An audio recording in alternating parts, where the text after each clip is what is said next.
Hey guys, അപ്പോൾ എൻ്റെ ഒരു ആഫ്റ്റർ നൈറ്റ് ഡ്യൂട്ടി കണ്ടാലോ. നൈറ്റ് ഡ്യൂട്ടി ഒക്കെ കഴിഞ്ഞ് രാവിലെ 7 മണിയായപ്പോൾ ക്യാബ് വന്നു.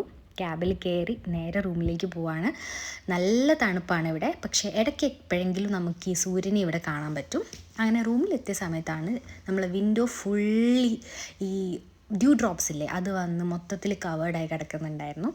അങ്ങനെ ഞാൻ പിന്നെ ഇതാ മാർട്ടിലേക്ക് പോവാണ് കുറച്ച് ഫ്രൂട്ട്സ് വാങ്ങിക്കാൻ വേണ്ടിയിട്ട്. എനിക്ക് ഫ്രൂട്ട് കസ്റ്റാർഡ് കഴിക്കാൻ ഭയങ്കര ഒരു കൊതി. ഞാൻ കുറച്ച് കാലമായിട്ട് മൈൻഡിൽ ഇട്ടുകൊണ്ട് നടക്കുന്ന ഒരു സാധനമാണ്. വീട്ടിലൊക്കെ ഉള്ള സമയത്ത് ഉണ്ടാക്കി കഴിക്കുമായിരുന്നു, പക്ഷേ ഇവിടെ വന്നതിന് ശേഷം അങ്ങനെ ഒന്നും പ്രിപ്പയർ ചെയ്ത് കഴിക്കുന്നില്ല. അപ്പോൾ എനിക്ക് വേണ്ടി എന്തെങ്കിലുമൊക്കെ ഉണ്ടാക്കണം എന്ന് തോന്നിയുകൊണ്ട് ഞാൻ പോയി കുറച്ച് ഫ്രൂട്ട്സ് വാങ്ങിച്ചു വന്നു.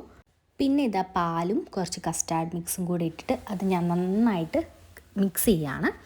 അതിന് ശേഷം നമ്മളിത് പ്രിപ്പയർ ചെയ്യുമ്പോൾ നമുക്ക് ഫസ്റ്റ് പാല് വേണം, പഞ്ചസാര വേണം, പിന്നെ കസ്റ്റാർഡ് മിക്സ് വേണം, ഫ്രൂട്ട്സ് വേണം. ഇത്രയും ഐറ്റംസ് മതി. ഇത്രയും ഉണ്ടെങ്കിൽ നമുക്ക് ഈ ഫ്രൂട്ട് കസ്റ്റാർഡ് ഉണ്ടാക്കാൻ പറ്റും.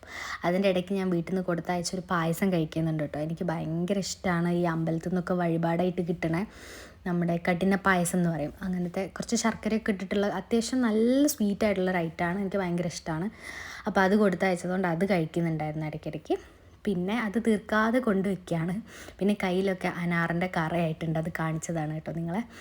അപ്പോൾ ഇത്രയും ഐറ്റംസാണ് ഞാൻ ഇപ്പോൾ പ്രിപ്പയർ ചെയ്തിട്ടുള്ളത്. പക്ഷേ ഞാനൊരു പപ്പായയും ഒരു ആപ്പിളും കൂടെ ഞാൻ എക്സ്ട്രാ ഓർഡർ ചെയ്തിട്ടുണ്ടായിരുന്നു. പിന്നെ ഈ കാണിക്കുന്ന ഐറ്റമാണ് ചൗവരി എന്ന് പറയുന്നത്, അതായത് സാബുദാന എന്ന് പറയും. അതിനെ ഞാൻ കഴുകി നന്നായിട്ട് പുഴുങ്ങി വെച്ചിട്ടുണ്ടായിരുന്നു. അതുകൊണ്ട് അപ്പോൾ ഞാൻ ആപ്പിളും പിന്നെ പപ്പായ ആഡ് ചെയ്തിട്ടുണ്ട്. ഇത് പാലിൽ പഞ്ചസാര ഇട്ട് തിളച്ച് വന്നപ്പോൾ കസ്റ്റാർഡിൻ്റെ മിക്സും കൂടി ഇട്ടിട്ട് കുറുക്കി എടുക്കുകയാണ് കേട്ടോ. അത് തണിഞ്ഞ് വന്നിട്ടേ നമ്മൾ ഫ്രൂട്ട്സ് ആഡ് ചെയ്യാൻ പാടുള്ളൂ. അപ്പോൾ ഇത്രേ ഉള്ളൂ പരിപാടി. ഞാനിപ്പോൾ ഉണ്ടാക്കി കഴിച്ചും കഴിഞ്ഞു. നല്ല ടേസ്റ്റ് ഉണ്ടായിരുന്നു. എനിക്ക് ഒരു സാറ്റിസ്ഫാക്ഷനൊക്കെ കിട്ടി. നിങ്ങളും എപ്പോഴെങ്കിലുമൊക്കെ ഒന്ന് ട്രൈ ചെയ്ത് നോക്കൂ കേട്ടോ. ഇതാ ഈവനിങ് ആയപ്പോൾ ഞാനിതാ ഇങ്ങനെ പുറത്തേക്ക് ഇറങ്ങി. അതിൻ്റെ ഇടയ്ക്ക് ഞാൻ കിടന്നുറങ്ങിയിട്ടൊക്കെ ഉണ്ടായിരുന്നു. ഓക്കെ, അങ്ങനെ പിന്നെ ഇതാ അതൊക്കെ കഴിഞ്ഞ് റൂമിൽ വന്ന് നല്ല ഫുഡും ഉണ്ടാക്കി ഞാൻ നന്നായിട്ട് ആസ്വദിച്ച് കഴിച്ച് കിടന്നുറങ്ങുകയും ചെയ്തു. അപ്പോൾ ഇന്നത്തേക്ക് ഇത്രേ ഉള്ളൂ.